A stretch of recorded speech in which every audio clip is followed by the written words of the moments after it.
ना ही शासन स्तर से कोई कार्रवाई, माननीय सीएमओ लखनऊ के विरुद्ध हुई, ना ही जिलाधिकारी स्तर से कोई उनके विरुद्ध कार्रवाई।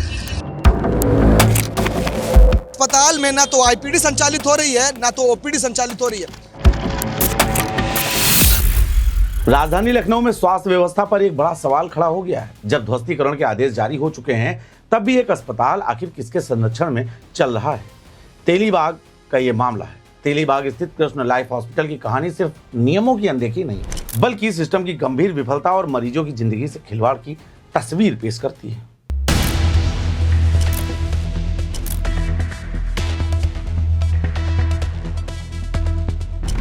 दावा है कि यह वही अस्पताल है जिसे आवास विकास परिषद द्वारा गिराने के आदेश भी दिए जा चुके हैं। बावजूद इसके इसका संचालन लगातार जारी है। हैरानी की बात यह है कि कागजों में इस अस्पताल को बंद दिखाया गया, जबकि जमीनी हकीकत कुछ और ही कहानी बयां कर रही है। अस्पताल पर लंबे समय से आरोप लगते रहे हैं कि यहां पर इलाज के नाम पर मरीजों और उनके परिजनों से भारी धन उगाही की जाती है। स्वास्थ्य मानकों को दरकिनार कर संचालित हो रहे इस अस्पताल में न तो पर्याप्त सुविधाएं हैं और न ही पारदर्शिता। हमारे सहयोगी अनिकेत तिवारी ने इस पूरे मामले की छानबीन की। उत्तर प्रदेश सरकार में डिप्टी सीएम ब्रजेश पाठक, जिनके ऊपर ये स्वास्थ्य व्यवस्था की भी जिम्मेदारी है, वो भले ही लाख दावे करें कि आज प्रदेश में स्वास्थ्य व्यवस्थाएं पूरी तरह से दुरुस्त है। वो लगातार औचक निरीक्षण करते हैं, फिर वो चाहे सीएससी हो या पीएससी हो। इसके बावजूद भी तमाम ऐसे प्राइवेट संस्थान राजधानी में संचालित हो रहे हैं जो प्रदेश की स्वास्थ्य व्यवस्था पर सवालिया निशान खड़ा करते हैं। जी हाँ, हम ऐसे ही अस्पताल की बात कर रहे हैं जो उत्तर प्रदेश की राजधानी लखनऊ के तेलीबाग में संचालित हो रहा है, जिसका नाम कृष्णा हॉस्पिटल है। इस हॉस्पिटल में एक पीड़ित सौरभ मिश्रा भर्ती हुए और उपचार के दौरान उनसे न केवल बड़ी संख्या में धन उगाही की गई, बल्कि उनके उपचार में लापरवाही भी बरती गई, जिसके बाद उन्होंने अपनी शिकायत सीएमओ से लेकर शासन स्तर तक की, मगर सिर्फ कागजी कार्रवाई होती रही। और कुछ दिन पूर्व अभी एक महिला उसी अस्पताल में भर्ती होती है, जिसे अस्पताल प्रशासन मृत घोषित कर देता है। हालांकि वो महिला के परिवार वाले जब हंगामा करते हैं, तब उस महिला को आईसीयू से निकाला जाता है और केजीएमयू में शिफ्ट किया जाता है, जहां पर 6 घंटे महिला को उपचार मिलता है और उसके बाद महिला मृत घोषित होती है। आप समझ सकते हैं कि अस्पताल प्रशासन किस तरह से काम कर रहा है और मरीजों को कैसा उपचार दे रहा है। इतना ही नहीं, इस अस्पताल को लखनऊ के आवास विकास ने ध्वस्त करने का आदेश भी दे दिया है और शासन ने भी लखनऊ सीएमओ से इसके संचालन को रोकने का निर्देश जारी किया है। इसके ठीक उलट लखनऊ सीएमओ ने शासन को एक रिपोर्ट भेजी, जिस रिपोर्ट में ये कहा गया कि अस्पताल में ना तो आईपीडी संचालित हो रही है, ना तो ओपीडी संचालित हो रही है, जबकि इसके इतर अभी भी वो अस्पताल लगातार संचालित किया जा रहा है, जिसको ध्वस्त करने के आदेश हैं, जिसको शासन के स्तर से बंद करने के आदेश है। आप समझ सकते हैं कि आखिर अस्पताल प्रशासन की ऐसी कौन सी साठगांठ है जिससे इतनी लापरवाहियां मरीजों के साथ बरतने के बावजूद भी, शासन से संचालन बंद करने के बावजूद भी लगातार अस्पताल संचालन हो रहा है। सहयोगी जितेंद्र के साथ मैं अनिकेत तिवारी, एशियन न्यूज़, लखनऊ। कुल मिलाकर यह अस्पताल बेखौफ तरीके से मरीजों का इलाज करने का दावा भी कर रहा है। हाल ही में सामने आया कि एक मामला जिसने पूरे प्रकरण को और भी गंभीर बना दिया। एक गर्भवती महिला को डिलीवरी के बाद अस्पताल ने मृत घोषित कर दिया और परिजनों से मृत्यु प्रमाण पत्र पर हस्ताक्षर भी करवा लिए गए। लेकिन जब परिजनों ने विरोध किया और हंगामा खड़ा हुआ, तो उसी महिला को आईसीयू से जिंदा बाहर लाया गया।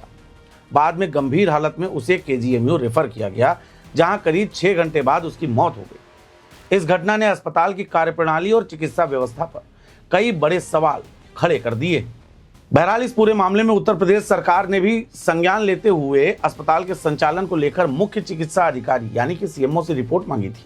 सीएमओ कार्यालय की ओर से जो रिपोर्ट प्रस्तुत की गई, उसमें अस्पताल का संचालन बंद दिखाया गया, लेकिन जमीनी स्तर पर अस्पताल का जारी रहना इस बात की तरफ साफ इशारा करता है कि कहीं ना कहीं सिस्टम में बड़ी खामी या मिलीभगत मौजूद है। स्थानीय लोगों का आरोप है कि अस्पताल में मरीजों के परिजनों को डर का माहौल बनाकर अनावश्यक जांच और इलाज के नाम पर पैसे वसूले जाते हैं। मेरी शिकायत जनपद लखनऊ के तेलीबाग स्थित अस्पताल के संबंध है, जहाँ पर इलाज के दौरान मेरा ट्रीटमेंट की वजह से हाथ खराब हो गया और मुझे अन्य बीमारियाँ हुई। इससे क्रम में मैंने जब सीएमओ लखनऊ और अन्य लोगों से शिकायत करी, पदाधिकारियों से, तो शिकायत में जो है डॉक्टर द्वारा रसूख दिखाते हुए सारी जाँचें अपने पक्ष में कर ली गई और जब इस क्रम में आवास विकास और अग्निशमन अधिकारियों ने कार्रवाई की है, जिसके क्रम में माननीय उच्च न्यायालय का भी आदेश है 8 सितंबर 2025 का कि अस्पताल को 8 हफ्तों के लिए बंद किया जाए, इसमें कोई भी सेवाएं संचालित न की जाए। और 1 सितंबर 2025 को सीएमओ लखनऊ द्वारा लाइसेंस शुरू कर दिया गया, लेकिन उसके बाद भी अस्पताल निरंतर आज की डेट तक चलता रहा है और अभी भी चलता रहा है। और जब मैं इस संबंध में सीएमओ लखनऊ से बात करने जाता हूं तो वो कहते हैं कि अस्पताल को ओपीडी चलाने की मान्यता है, जबकि हाईकोर्ट के आदेश में कहीं पर ऐसा नहीं मेंशन है कि ओपीडी चला सकता हूँ। दूसरी बात महोदय ये है कि इस अस्पताल में मेरे साथ जो घटित हुआ ही हुआ, निरंतर आप भी न्यूज़ में देखते रहते हैं कि इनके अस्पताल में आए दिन कोई ना कोई बीमारी से या तो किसी की मृत्यु हो जाती है या तो किसी के इलाज में लापरवाही होती है। लेकिन इसके बाद भी इनके द्वारा शासन को झूठी रिपोर्ट पेश कर दी जाती है कि अस्पताल का संचालन नहीं हो रहा है और अस्पताल प्रशासन माननीय न्यायालय के आदेशों का पालन करता पाया जा रहा है। इसके उलट जब अपन निदेशक लखनऊ मंडल लखनऊ द्वारा माननीय निदेशक चिकित्सा उपचार के आदेशानुसार जांच की जाती है तो 5 की जांच में यह उल्लेखनीय पाया जाता है कि इनके द्वारा संचालित कृष्णा लैंड अस्पताल पूरी तरीके से संचालित है, जिसमें ओपीडी आईपीडी दोनों ही चल रही। तो इस तरह से आप किन अधिकारियों से मिले हैं और क्या आश्वासन मिला आपको? अभी तक मैं मुख्य अग्निशमन अधिकारी हजरतगंज से मिल चुका हूं और लखनऊ से मिल चुका हूं एवं अभी मैं सीएमओ लखनऊ से भी मिल चुका हूं। और चूंकि इनका जो आवास है जहां पे ये मतलब अस्पताल खोला हुआ है इन्होंने, वो अवैध संपत्ति पे बना हुआ है, जिसका कि विकास शुल्क का सुधार शुल्क नहीं जमा है और ना ही मानचित्र स्वीकृत है, जिसके क्रम में आवास विकास के कहे जाने पर इनके अस्पताल का लाइसेंस सस्पेंड हुआ था 1 सितंबर 2025 को। लेकिन आज तक लाइसेंस सस्पेंड होने के बाद भी अस्पताल संचालित हो रहा है, जिसके क्रम में आवास विकास भी इनके क्रम में सीलिंग कार्रवाई नहीं किया कर पा रहा है और जो कि अत्यंत निंदनीय है। और इसके साथ ही मैं माननीय ब्रजेश पाठक जी से भी मिला हूँ, उनको भी मैंने पत्राचार किया, लेकिन उनके द्वारा भी इस पर कोई संज्ञान नहीं लिया गया, ना ही जिलाधिकारी लखनऊ द्वारा कोई संज्ञान लिया गया। इस पूरे मामले में न सिर्फ अस्पताल प्रबंधन जिम्मेदार है, बल्कि जिम्मेदार अधिकारियों की भूमिका भी सवालों के घेरे में आ रही है। एक तरफ सरकार बेहतर स्वास्थ्य सेवाओं का दावा करती है, वहीं दूसरी तरफ ऐसे मामलों में इस तरीके के दावों की सच्चाई भी उजागर होती है। सवाल तो अब सबसे बड़ा यह है कि क्या इस अस्पताल पर ठोस कार्रवाई होगी या फिर यह मामला कागजों तक ही सीमित रह जाएगा और मरीजों की जिंदगी के साथ खिलवाड़ यूं ही जारी रहेगा। इस पूरे मामले में क्या होगा ये तो वक्त बताएगा। बहरहाल ये खबर तैयार की हमारे सहयोगी अनिकेत तिवारी ने। आप सभी मुझे देख रहे हैं एशियन न्यूज़ पर। धन्यवाद।